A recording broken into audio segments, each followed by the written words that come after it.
Ho amintsika fiangonana riavana ny fahasoavana sy ny fiadanana avy amin'Andriamanitra lay ankehitriny sy taloha ary ho avy ary avy amin'ny Jesosy Kristy lay lohany amin'ny zavatra rehetra. Dia manantitra ny fiarabanantsika tafiditra eo ambany tanam-pahasoavan'Andriamanitra amin'izao taona 2020 izao. Eo ambany masika ny Jaona toko voalohany andininy voalohany hatramin'ny fahadimy arak'izay efa novakiana tamintsika teo riavana.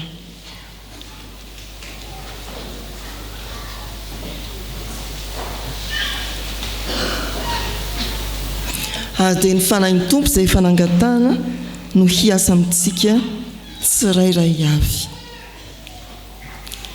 2020 miova ny almanaka, miova ny calendrier, fa miova ve ny fiainana, miova ve ny tontolo no arian'Andriamanitra. Tamin'ny voalohany ny teny, ary ny teny tao amin'Andriamanitra, ary ny teny dia Andriamanitra. Fanomboan zavatra ny teny, ary mbola mana mafiorina an'izany ny Genesis toko voalohany manao hoe tamin'ny voalohany Andriamanitra nahary ny lanitra sy ny tany.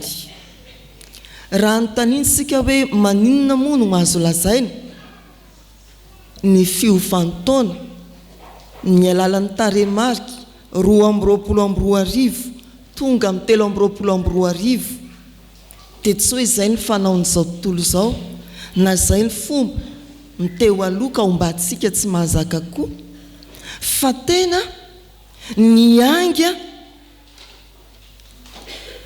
tamin'ny voalohany amin'ny alalan'ny teny ny almanakatsika.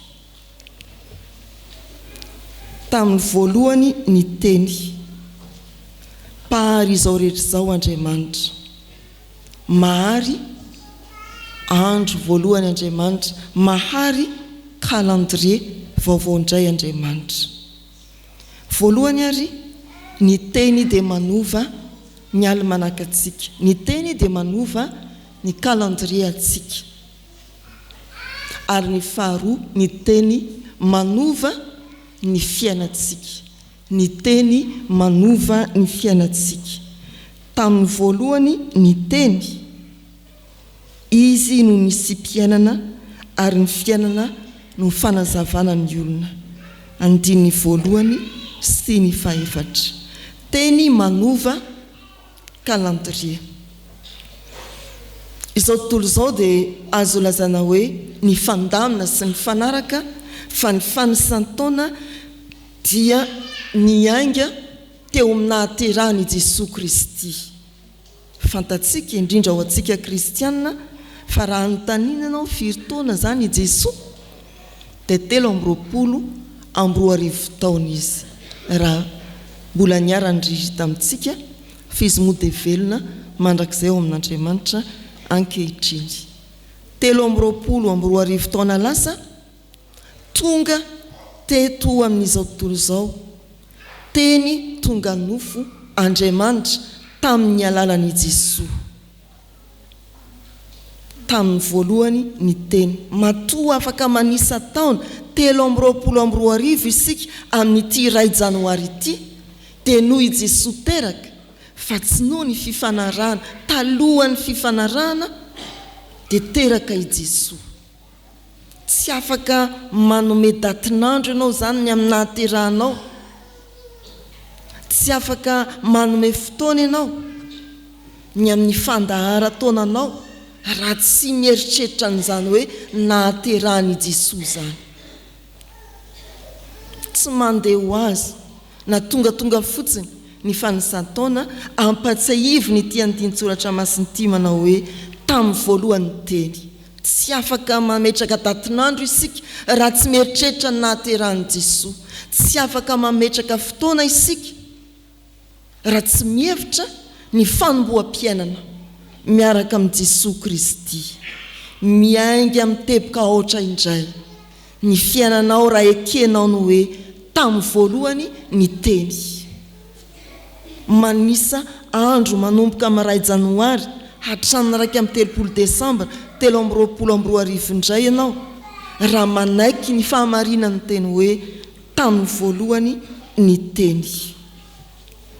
Ny almanaka 2022 izay 6 rehetra lasa tany zao ry havana dia ampiasain'ny olona anapenana fitaratra vaky. Efa nahita an'izany ve nareo? Almanaka ikopahanafo valany apetraka indray ny almanaka 2022 antona indray ny calendrier 2022.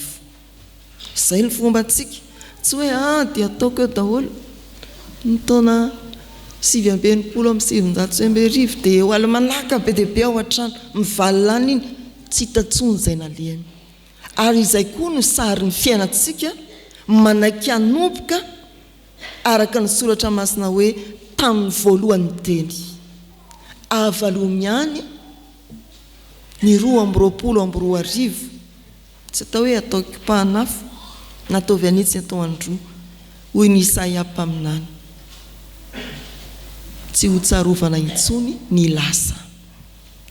Betsaka isika rehefa tonga ny taona vaovao avela hoe hivalina ny taona, hivalina miaraka amin'ny taona, ny alahelo an-drano na lasa nodimandry na ny aheloko amin-dranona avela hoe hivalina, fa tsy mivalimbalina ho azy zany raha tsy manaiky ianao anao hoe tamin'ny voalohany teny. Raha tsy manaiky ny herin'ny teny manova ny fanisan'androntsika isika, tsy mivalina ny taona 2022 raha tsy ny herin'ny tenin'Andriamanitra dia Jesosy Kristy.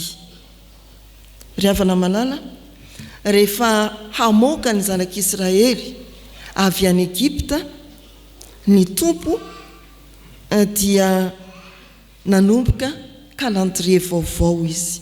Ny Exodus 2:12 sy ny 2:20.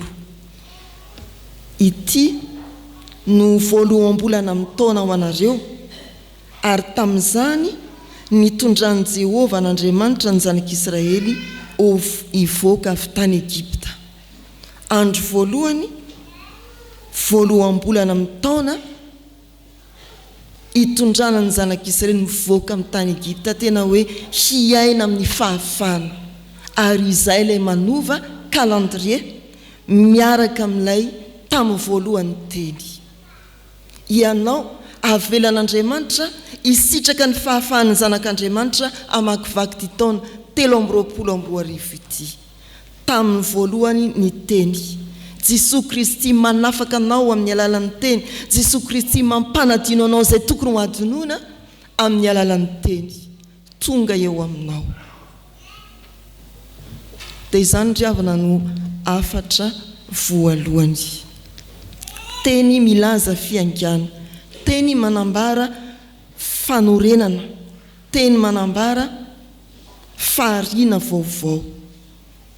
Fiovana tsy miorina amin'ny teny dia fanomboana tsy misy fotony.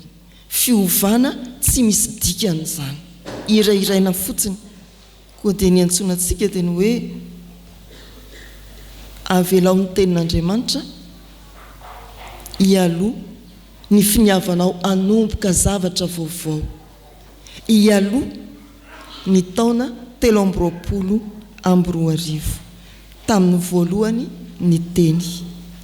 Fa ny faharoa, ny teny manova fiainana. Tsy manova taona na manova calendrier, manova daty ihany ilay teny, fa manova fiainana indrindra koa. Izy no nisy-piainana ary ny fiainana no fanazavana ny olona. Izy no nisy-piainana. Ny teny Driavana dia miasa amin'ny fiainantsika andavanandro. Ilay teny ifandraisana, ilay teny ifampiresahana, ilay teny ifamplazana, ilay teny ifampirarian-tsoa. Fa ny teny mialo avan'ny litera T lehibe eto dia ilay tenin'Andriamanitra, ifandraisan'Andriamanitra amiko sy aminao. Ilay teny nisy mpiainana, tsy teny mandratra fa teny mampiaina, teny manova ny fiainantsika. Rehefa nahary an'izao tontolo izao Andriamanitra dia hoy izy hoe misy mazava. Teny misy mazava dia nisy ny mazava. Nahary anao Andriamanitra, tsy hoe tonga ho azy koa ny anarana hoe Jaona na Rakoto, fa manambara ny fisianao izay teny izay. Tsy entina miantso fotsiny fa manambara ny fisianao. Maika moa ilay tenin'Andriamanitra, mitondra fisiana vaovao ao aminao, izy no ny si-piainana. Rehefa manaiky ianao ilay tenin'Andriamanitra hiasa eo aminao, ilay tenin'Andriamanitra renao, raisinao ho fiainanao, dia manana fiainana vaovao ianao. Izy no ny si-piainana. Rehefa raisinao ny tenin'Andriamanitra dia miariary eo anatrehan'Andriamanitra ianao, goavana ny fisianao eo anatrehan'Andriamanitra ao anatin'ity izao tontolo izao ngeza be ity. Indro fa misy ianao satria manaiky ny tenin'Andriamanitra isi-piainana. Tsy ho antsika ihany Driavana ny teny, ilay tenin'Andriamanitra, fa voambary eo amin'ny 9:7 izy nahariana ny zavatra rehetra. Tsy ho antsika ihany, tsy ho an'ny Madagasikara fotsiny, fa tena ho an'izao tontolo izao, hanazava sy hanorina indray, hahariana tontolo vaovao. Ny tenin'Andriamanitra isika dia teny manazava, mahatonga fahariana vaovao, fahariana fifandraisana vaovao. Raha izao ny tenin'Andriamanitra miasa ao anatintsika iny dia manjary manitatra ny fifandraisanao amin'ny hafa, manamboatra ny fifandraisanao amin'ny hafa. Ilay teny dia mahary fanapahan-kevitra vaovao. Raiso ny tenin'Andriamanitra dia ho hitanao fa handray fanapahan-kevitra vaovao amin'ny fiainana ianao. Ny teny dia mahary toe-javatra vaovao. Raha raisinao ny tenin'Andriamanitra dia ho hitanao fa iova ny fiainanao. Ny teny mahary fahazavana vaovao, fiainana vaovao. Raha raisinao ny tenin'Andriamanitra dia mazava ny lalak'izoranao. Ho amin'ny ho avy ny akaiky indrindra ny 13:20. Betsaka riavana ny teny tiantsika anovana ny zava-misy manodidina antsika amin'izao taom-baovao izao. Teny voady tonononao manokana eo anatrehan'Andriamanitra, amin'ity taon'ity iova ny fiainako, alaiko vady amin'izay ranony, efa ela izay, hanova fiainana. Amin'ity taon'ity tsy hanao an'izao na izao tsony, dia olona io tsy ny voady fa nao taom-baovao. Betsaka ny teny firarian-tsoa izay heverintsika afafy amin'ny mpiarabelona amintsika mba hirariana fiovampiainana. Teny feteny reny, raha tsy homban'ilay teny ny sim-piainana dia Jesosy Kristy. Betsaka ny mieritreritra zavatra atao mba hanovana fiainana, manomboka ny hoe ariko daholo ny fitafiana tsy ilaina fa dioviko mihitsy ny fitoeranentako, aleoko hividy vaovao mihitsy, vaovao ny taona. Afaka manao an'izany moa dia mirabanao, tsy afaka dia atao ilay tota ihany ny avadibadika. Misy zavatra tena tiantsika iova eo amin'ny fiainantsika rehefa miova ilay taremarika eo amin'ny calendrier, fa tsy miova ho azy io. Teo ihany ny iverina, raha tsy manaiky ianao ilay teny isim-piainana, ilay teny manova fiainana. Aza donoina ary ny miaino sy mandray ny teny anova ny mombanao, hanazava ny lalanao amakivaky ity taona vaovao ity. Indreo teboka roa izay entitsika miaina foto-kevitra ao anatin'izany dia ny hoe ilay tenin'Andriamanitra dia keo anova ny kalandrianao. Tsy miova ho azy io raha tsy manomboka miaraka amin'ny Jesoa ianao. Ilay tenin'Andriamanitra dia keo anova koa ny fiainanao. Tsy izay amaron'ny teny firarian-tsoa tonga eo amin'ny findayanao na manoloana voasoratra manoloana anao no inona, fa ilay teny avy amin'Andriamanitra raisinao ho fiainana sy ho fahazavana hitaratra ny lalanao no zava-dehibe ahafahana mamakivaky ny fiainana amin'ity taona vaovao ity. Teny manova calendrier, teny hanova ny fiainanao. Ho an'Andriamanitra ny voninahitra. Amen.